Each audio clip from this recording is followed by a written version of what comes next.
Welcome back.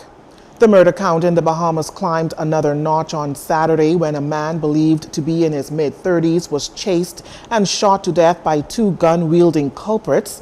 Criminal investigators were tasked with launching investigations into the country's 81st homicide, according to Jcn's records. The victim was shot multiple times just steps away from his home shortly after 5 p.m.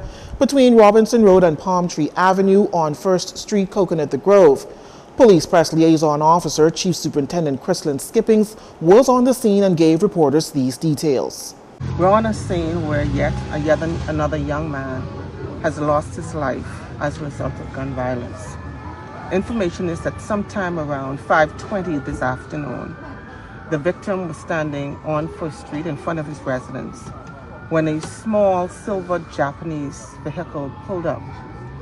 It is reported that two males exited the vehicle. They chased the young man at the rear of a residence where he was subsequently shot multiple times. We are investigating and we are following significant leads into this latest incident. Chief Superintendent Skippings revealed that the victim was known to police and was out on bail, outfitted with an ankle monitor. He was charged with 4 counts of possession of a firearm with the intent to endanger life, along with other firearm-related offenses. Now, officer in charge of the Grove Police Station, Chief Superintendent Chaswell Hanna, assuring that police will continue to do all they can to combat crime, but he suggests that there are faults in the justice system.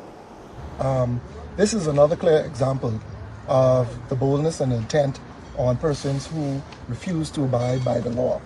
Our strategies are comprehensive in nature, not only enforcement, but prevention. But as I always say, there's another dynamic to this that is outside of the police hands. We are going to do our part with enforcement and placing these persons before the court. But there's other factors that outside of the ambit of the police that we know may be having an impact on what we see trending. So we are going to not make any excuse. We're going to take responsibility for what our part in the criminal justice system is, and we are going to continue to do that. We have many operations running, Operation Just Road, Saturation Patrol, Ceasefire, Secure City. The operations enforcement can only do so much. We also deal with prevention side. We have our Second Chance program where we reach out to young men in this community.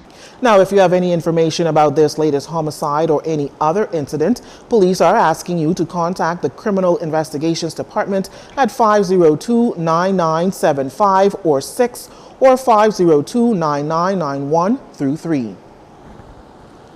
Tensions flared at the Progressive Liberal Party's headquarters Friday night as the National General Council, NGC, of the PLP selected its standard bearer to contest in the by-election for West Grand Bahama and Bimini, a constituency left void of a representative in the House of Assembly following the death of the late Obi Wilshcombe.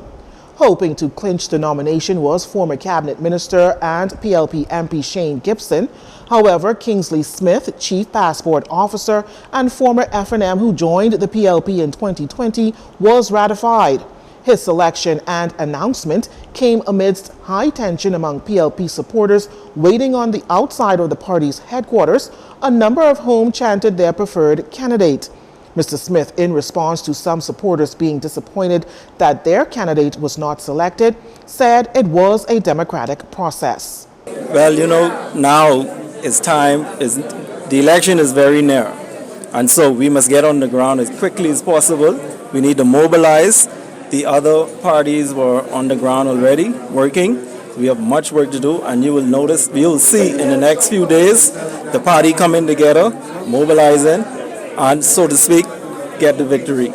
The PLP's West Grand Bahama and Bimini Member of Parliament, Hopeful, also shared his immediate feelings fresh out of the NGC's meeting.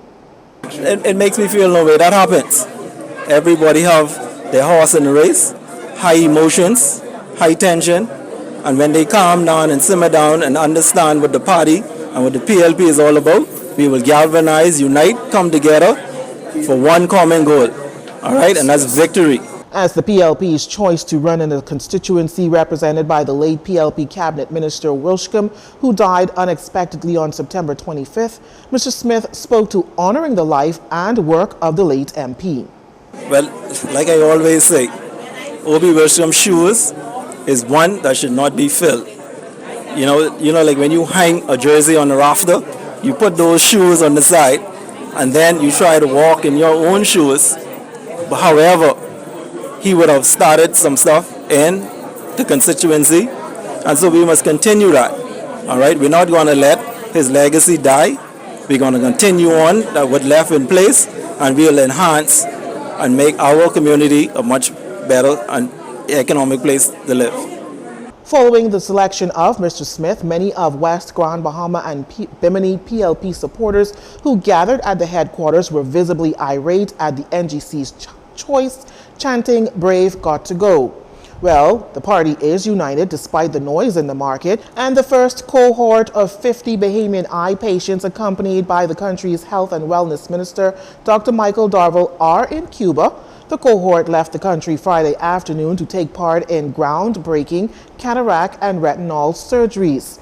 The Ministry of Health and Wellness launched a fully funded eye program in partnership with Cuba to address the backlog of almost 600 eye surgeries, while the eye unit at the Princess Margaret Hospital undergoes needed renovations. Deputy Managing Director at the Public Hospitals Authority, Dr. Kiva Thompson, explains the selection process of the first cohort of patients. So the selection process was us going through our wait list and ascertaining who was prepared to travel to Cuba, and once they agreed, we would have gone through a number of diagnostic tests and brought them on board. The individuals that are traveling with us are bearing no costs, including housing. The government of the Bahamas will take care of all costs for these individuals. This is an exciting day because we had quite the backlog. The patients will be in Cuba for 7 to 10 days for the procedures and the follow-up, and then they will be back in the Bahamas by this Friday and carry on further follow-ups. Dr. Darville again is accompanying the patient, and he gave these details on the program. It's been a program that we've been working very closely with the Princess Margaret Hospital, the PHA, and the Ministry of Health and Wellness to ensure that many cases that are requiring cataract and retinal surgeries get the services they truly deserve. I'm not sure if people are familiar, but we are now about to award a contract for the renovation of the Princess Margaret Hospital Eye Ward and eye theaters. But we are now launching our inaugural flight for cataract surgeries in Cuba. We plan to take about 600 individuals from New Providence, Grand Bahama, and the Family Islands to Cuba to have these services done. And today, we are carrying our first 50. Dr. Darville says the program will be continuous and cohorts will be transferred one after the next until all 600 patients have been treated. Well, that does it for our news this evening. Once again, I'm Lissy Bastian, and from all of us here at JCN News, have a marvelous Monday evening, everyone. This segment of the news has been brought to you by Sun Oil Limited.